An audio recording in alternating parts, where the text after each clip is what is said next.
तो पिछली क्लास में तो हमने ड्रिफ्ट वेलोसिटी का डेरिवेशन कर लिया था, हम ये लेकर आ गए थे minus E tau by M.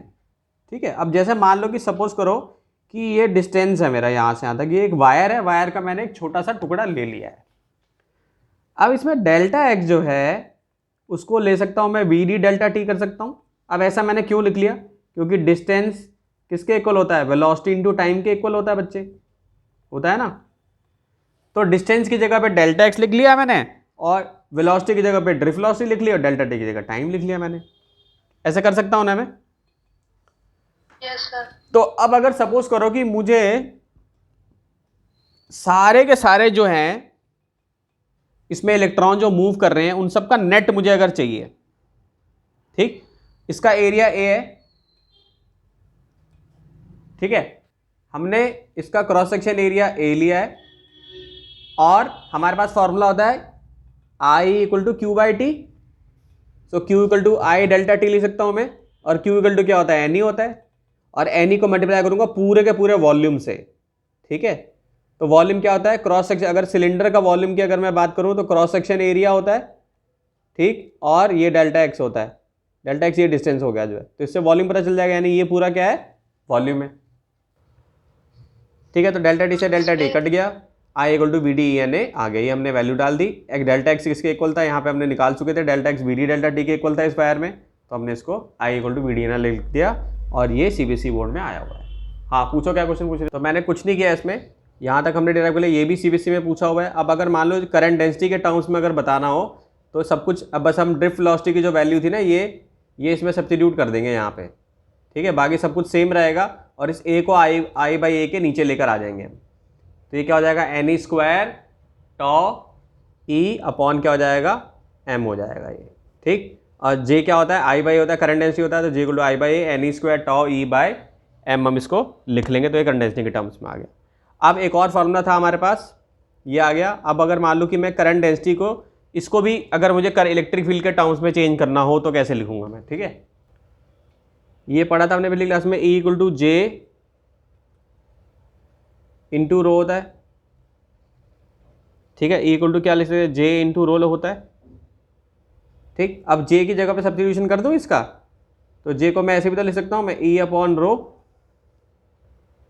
ठीक है, या जे को मैं ऐसे भी लिख सकता हूं सिग्मा इंटू ई, ये पहले हमने पढ़ा हुआ है, तो जे की जगह पे क्या लिख दिया हमने, ई अपॉन रो लिख दिया, ई अपॉन एम कर दिया मैंने, ई से ई कट जाएगा ये, ठीक।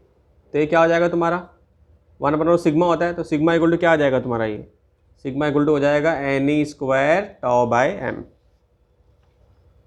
ठीक है। सिग्मा क्या होता है, कंडक्टिविटी होता है, तो ये भी अलग से डिराइव करने के लिए सीबीएसई बोर्ड में आया हुआ है। ये क्या हो गया, कंडक्टिविटी हो गया, ठीक है। तो हो जाएगा sigma equal to N E square tau by M.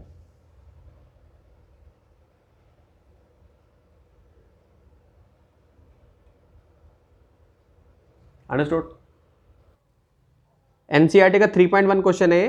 तो हमें एक कंडक्टर दिया हुआ है, तो हमें बताना है कि एवरेज स्पीड कितनी है कंडक्शन इलेक्ट्रॉन की in a copper wire of cross section area A. ये क्रॉस सेक्शन एरिया दिया हुआ है 1.0 इंटू 10⁻⁻7 मीटर स्क्वायर।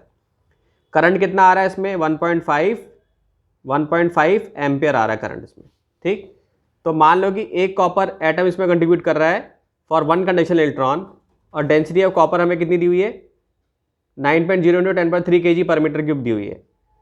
तो हमें पहले क्या बताना है, हमें एक बताना है compare the drift speed obtained, ठीक है। एक तो ड्रिफ्ट स्पीड बतानी है, दूसरी थर्मल स्पीड बतानी है कॉपर एटम की, तो ये थर्मल स्पीड वाले में काइनेटिक थ्योरी ऑफ गैसेस वाला कॉन्सेप्ट भी यूज होगा, और speed of propagation of electric field बतानी है हमें। तो अभी मैंने एक फॉर्मूला डिराइव करा है यहाँ पे, I equal to V D E N A, ये कराया है, ठीक है कि नहीं। तो इससे तुम्हारा ड्रिफ्ट वेलोसिटी निकल जाएगा। अब तुम्हारे पास बस एन यहाँ पे एक अननोन है, ड्रिफ्ट वेलोसिटी तुम्हें निकालना है। आई तुमको दिया हुआ है, इलेक्ट्रॉन का चार्ज पता है, क्रॉस सेक्शन एरिया भी दिया हुआ है, दिया है ना स्टूडेंट, दिया है कि नहीं दिया बताओ, है ना। तो इससे निकाल लो पहला वाला, तो पहला वाला पार्ट जो है, so as I equal to B D E N A, so I upon ENA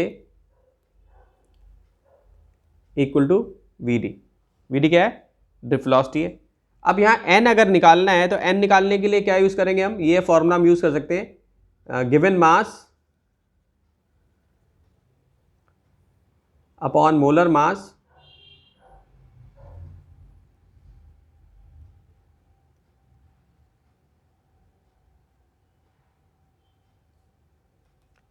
equal to number of ions upon Na। ये मोल कॉन्सेप्ट में पढ़ा होगा तुमने 9th क्लास में, तो हम यही यूज़ करने वाले हैं इसमें। ठीक, given mass upon molar mass, number of ions और अपॉन में Na। ठीक, Na की वैल्यू कितनी हो गई?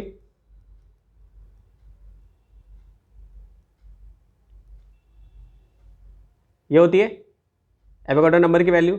अब इसमें गिवन मास जो है कितना दे रखा है इसका? 9.0 × 10 पे डेंसिटी दे रखी है ना, तो डेंसिटी क्या होता है? मास पर यूनिट वॉल्यूम होती है, तो ये हमें दे रखी है कितनी है? 9.0 × 10³ kg है पर मीटर क्यूब, यानी 1 मीटर क्यूब में दिया हुआ है हमें। ठीक, तो इससे हम गिवन मास निकाल सकते हैं। तो इसको लिख सकते हैं, अगर ग्राम में कन्वर्ट कर लेंगे इसको तो ये हो जाएगा 9.0 × 10⁶ ग्राम्स हो जाएगा गिवन मास। मोलर मास कितना होता है इसका? मोलर मास हमें दे रखा है 63.5। इसको मल्टीप्लाई कर देंगे 6.022 × 10⁻23 से, तो यहाँ पे n निकल जाएगा हमारे को। जैसे ही n पता चलेगा तो इस n को सब्स्टिट्यूट कर देंगे हम यहाँ पे।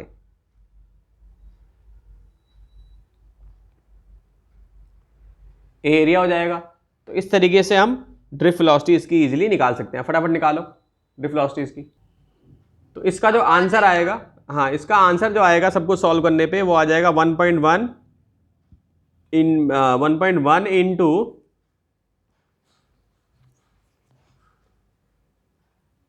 10⁻³ मीटर पर सेकेंड। ठीक है, ये आ जाएगा।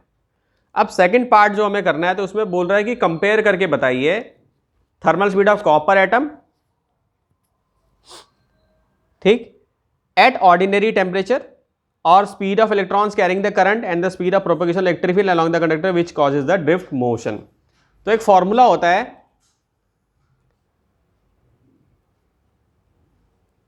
VRMS या रूट मीन स्क्वायर वेलोसिटी जो होती है वो किसके इक्वल होती है? √3, जिसमें KB क्या हो जाएगा? बोल्ट्जमैन कांस्टेंट हो जाएगा,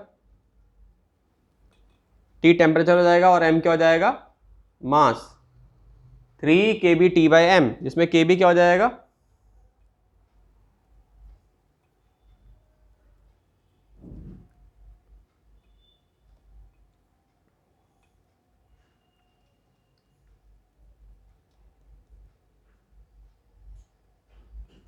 टेम्परेचर। M क्या हो जाएगा? मास हो जाएगा। ठीक,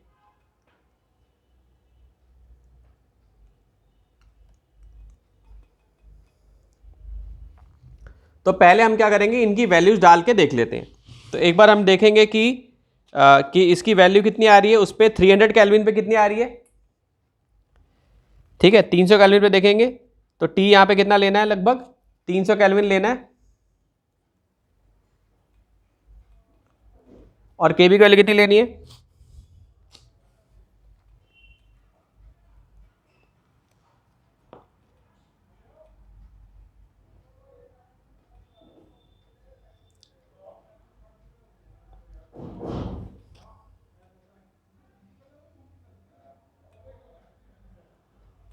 ये KB की वैल्यू ये, और T की वैल्यू 300 केल्विन के लगभग जो है। ठीक है, अब इसमें अगर मैं पुट कर दूं वैल्यू सारी, पुट करता हूं तो ये सारी वैल्यूज डाल दी मैंने। 3 डाल दिया, 3 था पहले से फॉर्मूले में, KB की जगह पे ये डाल दिया, टेम्परेचर 300 ले लिया और मास ये डाल दिया मैंने। ये मास मैंने निकाल लिया है, इसमें 63.5 अपॉन 6.0 इंटू 10⁻23 ग्राम्स में था, इसको कर लिया मैंने KG में, तो ये हो जाएगा 63.5, ये हो जाएगा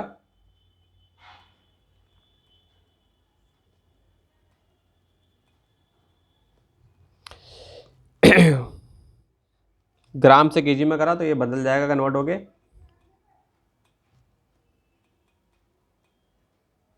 -3 और अपॉन में क्या आ जाएगा 6.0 इंटू 10⁻23 kg।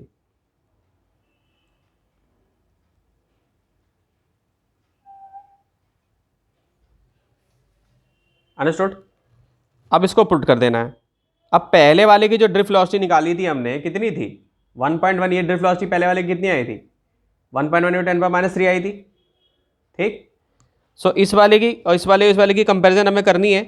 तो ड्रिफ्ट वेलोसिटी जो पहले निकाली थी इलेक्ट्रॉन्स की वो, और इसकी वैल्यू डालने पे सॉल्व करके आएगा लगभग ये आएगा। थोड़ी कैलकुलेशन स्ट्रांग है इसकी, थोड़ी सी मुश्किल है लेकिन हो जाएगी फिर भी। तो ये आ जाएगा 117,354.33 और ये आएगा तुम्हारा लगभग 342.57 मीटर सेकेंड इनवर्स। ठीक है, सो अगर मैं VD/VRMS करता हूं,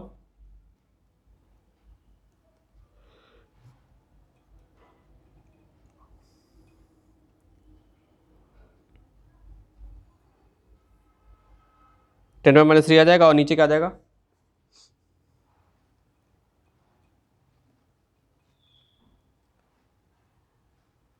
तो आ जाएगा 3.21 × 10⁻⁶। ये आ जाएगा कंपैरिजन करके।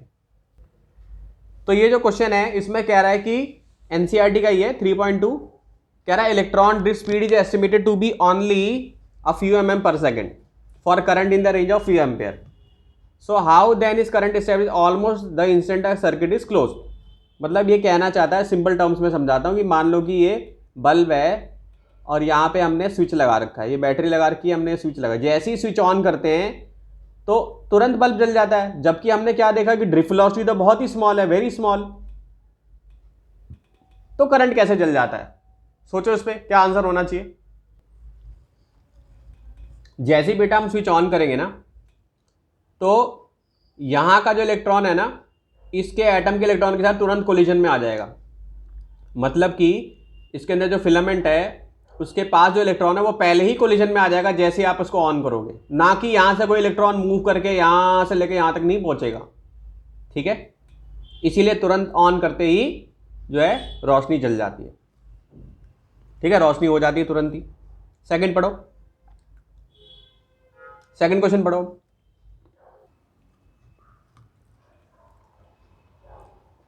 कह रहा है कि जो इलेक्ट्रॉन ड्रिफ्ट अराइज होती है वो फोर्स की वजह से होती है, ऑब्वियसली बैटरी की वजह से होती है वो। ठीक, और फोर्स की वजह से एक्सेलरेशन होना चाहिए। ठीक, तो उस हिसाब से तो एक्सेलरेशन होना चाहिए भाई, फोर्स है तो मास इंटू एक्सेलरेशन होता है, लेकिन इस केस में हम देखते हैं कि नहीं हो पाता ऐसा। ठीक, तो एवरेज स्पीड कैसे हो जाती है? तो एक्सेलरेशन तो होता है, लेकिन क्या होता है कि जैसे मैंने जब डेरिवेशन बताई थी तो मैंने ये बताया था कि कोलिजन भी होता है, कोलिजन भी होता है। तो कोलिजन होके वापस वो उसी पॉइंट पे आ जाता है जहां से शुरू हुआ था। ठीक, तो इस तरीके से क्या होता है कि फिर हम एक एक्सेलरेशन नहीं ले सकते, हमें एवरेज ही लेना पड़ेगा। तो एवरेज जो एक्सेलरेशन होती है, लेकिन वैसी एक्सेलरेशन हम सिंपल एक एक इलेक्ट्रॉन की अलग अलग नहीं ले सकते। ठीक है, क्यों? क्योंकि भाई एक जगह से यहां से गया एक्सेलरेट, फिर टकराया, फिर वापस आ गया उसी पॉइंट पे, फिर तीसरे तक टकराया, फिर वापस आ गया इधर। तो ये प्रोसेस जो है लगातार चलता रहता है, समझ रही हो? तो ये तो मैं सिंपल टर्म्स में जो समझा रहा हूं, इसको लिखना बिल्कुल ऐसे ही है जो एनसीईआरटी में लैंग्वेज यूज करेगी वही लैंग्वेज यूज करनी है तुम्हें।